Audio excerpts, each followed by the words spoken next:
자, 110페이지에 이제 법인도 말 그대로 설립등기를 하면 사람이 된다. 몇 사람이죠?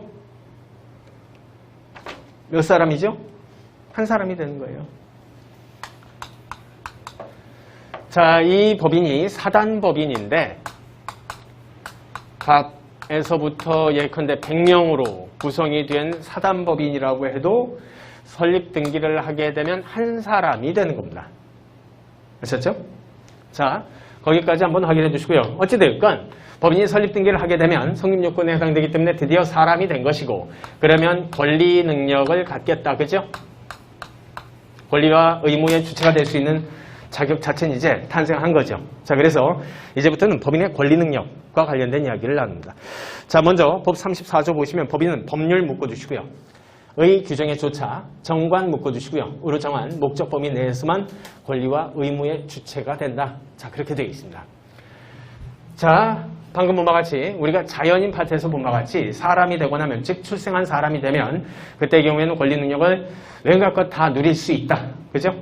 그런데 법인도 역시 사람에 해당되기 때문에 태어나는 순간 우리 법제가 인정하고 있는 웬것 권리와 의무의 주체가 될 수 있는 지위가 있지만 자연인과는 달리 조금 못 갖는 권리들도 있더라라는 소리예요. 그래서 권리 능력이 약간 제한이 되더라. 그러면 제한이 언제 되느냐? 먼저 법인이라고 하는 것이 자연인과 다르다라는 성질에 의해서 도출되는 못 갖는 권리가 있고, 그 다음에 두 번째, 법률 규정에 따라서 법인은 이런 건 못 가져 라고 규정이 되어 있기 때문에 못 가는 것이 있고, 그 다음에 세 번째, 방금 우리가 본 바와 같이 이 법인은 무슨 장학사업을 목적으로 한다 라고 한다면 장학사업 이외의 사업을 하면 안 되잖아요. 그죠? 와 같은 정관에 정해져 있는 목적에 대한 의한 제한 세 가지가 있을 것이다 라는 소리입니다. 그래서 첫 번째, 성질에 의한 제한은 기본적으로 법인은 그래도 자연인과 같은 신체는 없으니까 생명, 그 다음에 신체에 관한 권리는 없습니다. 당연히. 그 이외에 법인은 상속권은 당연히 없습니다. 상속권 창피해 두시고요. 하지만 두 번째 점 보시면 재산권이나 명예권과 같은 것은 충분히 누릴 수 있습니다. 아셨죠? 간단히 체크해 주시면 됩니다. 자, 그 다음에 두 번째, 법률상 제한으로 가장 대표적인 것은 두 가지입니다.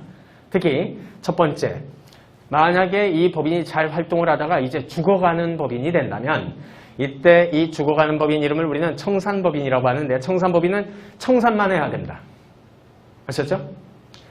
평소 하던 그 활동 행위는 하지 못하고요. 따라서 청산법인은 청산의 목적 범위 내에서 묶어주시고요. 에서만 권리와 의무의 주체가 되는 것이고, 그 다음에 청산 이외의 다른 행위를 해도 권리 능력 영역을 벗어난 행위가 되어버린다. 그 다음에 두 번째 법률에 의한 제한으로는 회사는 다른 회사의 무한책임사원이 되지 못한다. 아셨죠? 무 동그라미 치시고요. 자, 일단 우리가 배우지 않은 회사편, 즉 상법 영역에서는 자, 일단 이제 유한책임사원이니 그 다음에 무한책임사원이니 크게 두 가지가 있습니다. 유한책임사원은 회사가 만약에 진 빚이 굉장히 많다 그랬을 때 사원들이 자기 집이라도 털어가지고 책임을 져야 되는 것은 무한책임사원. 그 다음에 유한책임사원은 물론 책임은 지겠지만 그 재산에 한도가 있다. 내가 투자한 액수만 날리는 것이다. 아셨죠? 가장 대표적으로 내가 어느 주식회사의 주식을 샀다면 주주는 주식회사의 사원입니다. 아셨죠? 그런데 이 주식회사가 망해버렸다면 내가 샀었던 주식만 날라가지요. 그만큼만 책임진다. 라고 해서 유한책임사원이라고 이름 붙인다고요. 아셨죠? 그런데 그중에 회사는 다른 회사한테 출자, 주식 같은 건 사도 되지만, 즉 유한책임사원은 될 수 있지만 무한책임사원은 되면 안 된다. 왜냐? 그랬다가는 어느 한 회사가 망해버리면 연쇄부도 현상이 발생하니까. 아셨죠? 그래서 법률상 제한으로는 크게 이 두 가지만 있지 않으시면 돼요. 자, 그 다음에 세 번째, 정관 목적에 의한 제한 부분이 있습니다. 자, 방금 우리가 본 바와 같이 우리 법인은 장학사업을 그 목적으로 합니다 라고 통상 정관의 제1조 보면 그 법인의 목적이 드러나 있는 사항들이 나와요. 그런데 문제는 장학사업을 그 목적으로 합니다 라고 했을 때 그러면 당신들은 장학사업만 하시라. 장학사업 이외의 행위는 하지 못하신다. 만약에 했다면 무효가 된다라는 거예요. 됐죠? 그랬을 때 그러면 우리가 생각을 해봤을 때 이 재단법인이 사무소 임차를 좀 하려고 해요. 그러면 그런 건 해도 될까요? 장학사업은 아닌데. 그 다음에 사원을 모집해서 월급을 좀 주려고 합니다. 그런 건 해도 될까요? 세 번째, 컴퓨터 같은 것을 좀 구매하려고 해요. 그런 건 해도 될까요? 라는 문제가 발생을 해요. 아셨죠?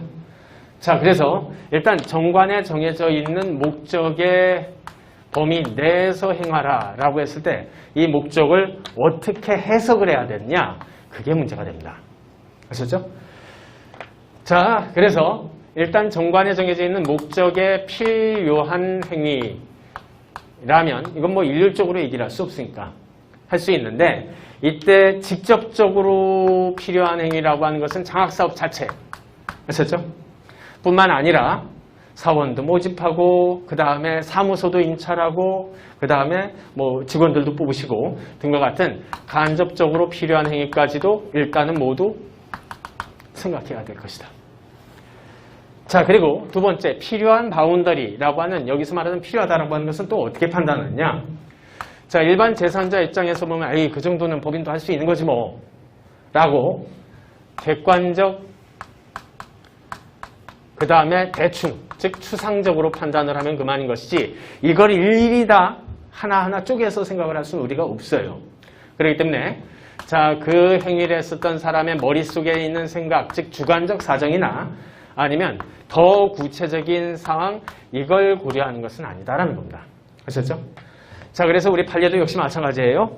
자, 판례 뭐라고 했는지 보시면 첫 번째 점 부분의 법인의 권리 능력은 법인의 설립 근거가 된 법률과 정관상 목적에 의해서 되는데, 그 목적 범위 내의 행위란 법률이나 정관에 명시된 목적 그 자체만 꼭 해야 된다라고 국한될 게 아니라 그 목적을 수행하는 데 있어서 직간, 필, 동그라미 칩시오. 직접, 간접적으로 필요한 행위 라면 모두 포함되는 것이며, 이때 목적 수행에 필요한지 아닌지 여부도 객추 동그라미 칩시오. 객관적, 추상적으로 판단할 것이지 그 행위자의 주, 구 동그라미 치시고요. 주관적, 구체적 사정까지 고려할 것은 아니다.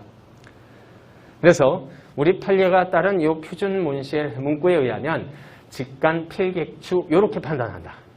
동그라미 친 부분의 기준으로 봤을 때. 아셨죠? 암기를 하실 땐 뭐 판례 문구인데 뭐 찌까는 피카츄 뭐 이런 식으로 생각해 두시면 됩니다. 자, 거기까지 확인해 주시고요.